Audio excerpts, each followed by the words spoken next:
భారత్ పాక్ ఉద్రిక్తతల నడుమ మరొకసారి చైనా స్పందించింది. ఈసారి ఏకంగా మరొక మాట మాట్లాడింది.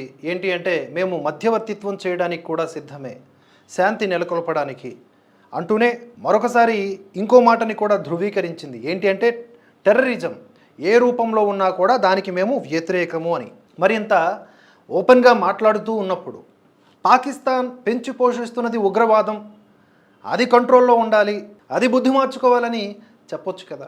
ఈ దేశాలు అలా చెప్పు. ఏ దేశమైనా సరే ఇరు దేశాల ఉద్రిక్తతల నడుమ అంతకు మించి మాట్లాడలేవు. అయినప్పటికీ కూడా చైనా అమెరికా కంటే చాలా చాలా బెటర్గా ఈ విషయంలో రియాక్ట్ అవుతుంది.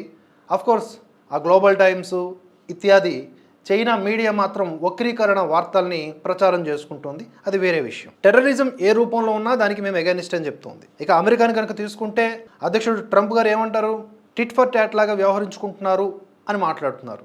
ఎప్పటి నుంచో కొట్టుకుంటున్నారు, 500 years నుంచి అని చెప్తున్నారు. పాకిస్తాన్ ఏర్పడింది 1947లో. అది మనకు సంబంధం లేని మ్యాటర్లే అని ఒక నిర్లక్ష్యపూరిత ధోరణితో ట్రంప్ తీరు కనిపిస్తూ ఉంది.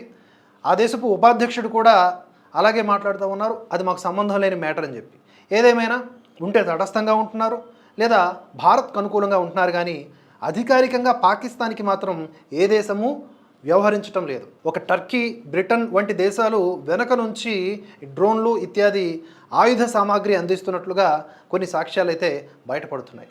ఇటువంటి తరుణంలో భారతదేశం వ్యూహాత్మకంగా వ్యవహరిస్తూ ఏ విధంగా ముందుకు వెళుతుంది అనేది మనమంతా కూడా వేచి చూడాల్సినటువంటి అంశం.